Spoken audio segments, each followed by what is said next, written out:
আসসালামু আলাইকুম।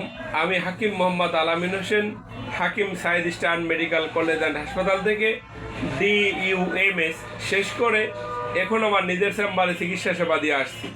আসলে আমাদের বাংলাদেশে 90% পুরুষেরই যৌন সমস্যা। আর মানুষের যখন পেটে ক্ষুধা থাকে তখন যা দেখে তাই তার ভালো লাগে।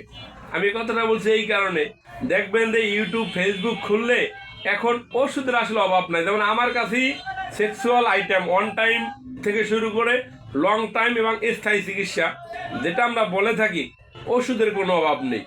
কিন্তু দুঃখের বিষয় হলো এটা সত্য যে বাংলাদেশের মানুষ শুধু পৃথিবীতে একমাত্র মানুষ যারা ডাক্তারের প্রেসক্রিপশন ছাড়া ওষুধ খায়। অর্থাৎ আমাদের বাংলাদেশে ওষুধ কিনতে গেলে কোনো ডাক্তারের প্রেসক্রিপশন লাগে না, অর্থাৎ ডাক্তার ফার্মেসিতে গেলে ওষুধ পাওয়া যায়। বা ইউটিউব ফেসবুকে দেখবেন যে চিকিৎসকের অভাব নাই, কিন্তু এরা সব ভুয়া চিকিৎসক। এরা কোনো মেডিকেল কলেজে পড়ালেখা করে নেই, এরা শুধু মুখস্থ চিকিৎসা দিচ্ছে। তখনই দুঃখ লাগে যে ভাই, আসলে সবার বডি এক না। দেখেন, কোনো মানুষের বডি, কোনো মানুষ 50 বছর হয়ে গেছে বা 40-45 হয়ে গেছে, তাকে দেখলে মেয়ে বলেন আর পুরুষ বলেন, অর্থাৎ নারী পুরুষ যেটাই বলেন, মনে হয় যে তার বয়স 25-26, মানে অর্থাৎ তার বডির স্ট্রাকচার খুব সুন্দর।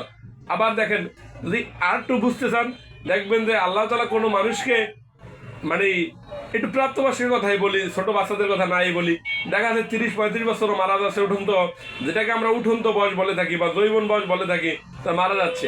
আবার আল্লাহ তাআলা কাউকে 100 বছরও হায়াত দিচ্ছে। আমি যেটা বলতে চাচ্ছি মূলত যে দেখেন, আল্লাহ তাআলা এক করে মানুষকে বানায় নাই, আর এক ওষুধ মানুষের দরকারও হয় না।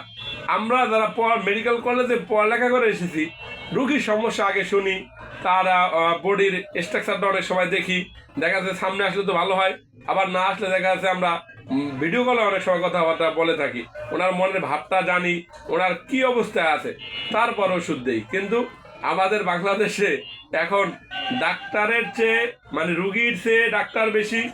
আবার বলতে পারেন যে মানে যে চিকিৎসা দিচ্ছে, অর্থাৎ ইউটিউব ফেসবুক আসার পরে এখন তো আর মূলত সবাই বাসা বসে চিকিৎসা দিচ্ছে।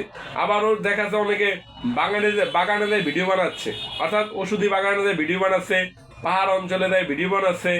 আবার অনেকে দেখা যাচ্ছে ওষুধের গোডাউনে যায় ভিডিও বানিয়ে ছেড়ে দিচ্ছে। কারণ কে কি করতে আছে এটা বাংলাদেশের ওষুধ প্রশাসন, এটা তাদের দেখার সময় নেই।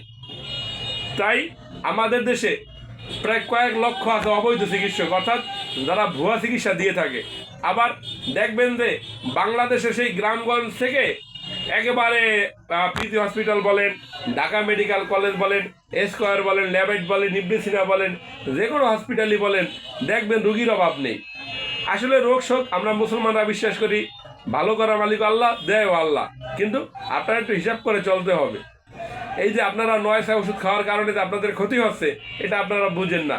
আপনারা দোষ দেন কার? আল্লাহর, বা দোষ দেন কপালের। যাই হোক, যেসব প্রিয় ভাই ও বন্ধুদের যৌন সমস্যা ভাবতেছেন যে আপনি মনে হয় ভালো হবেন না, আশা ছেড়ে দিচ্ছেন, আরেকটি কথা বলে রাখি ভাই, আজে বাজে ওষুধ সেবন করেন না। আজে বাজে ওষুধ আপনার জীবনকে শেষ করে দিতে পারে। তাই যাদের যৌন সমস্যা, যেসব প্রিয় ভাই ও বন্ধুদের, আপনারা আমার প্রতিষ্ঠানে সরাসরি আসার চেষ্টা করুন। আর যদি না আসতে পারেন, ভিডিও কলে কথা বলে সব বিস্তারিত আপনার সমস্যা বলার পর ওষুধ নেন, দেখবেন যে আল্লাহর রহমতে আপনি সুস্থ হয়ে গেছেন।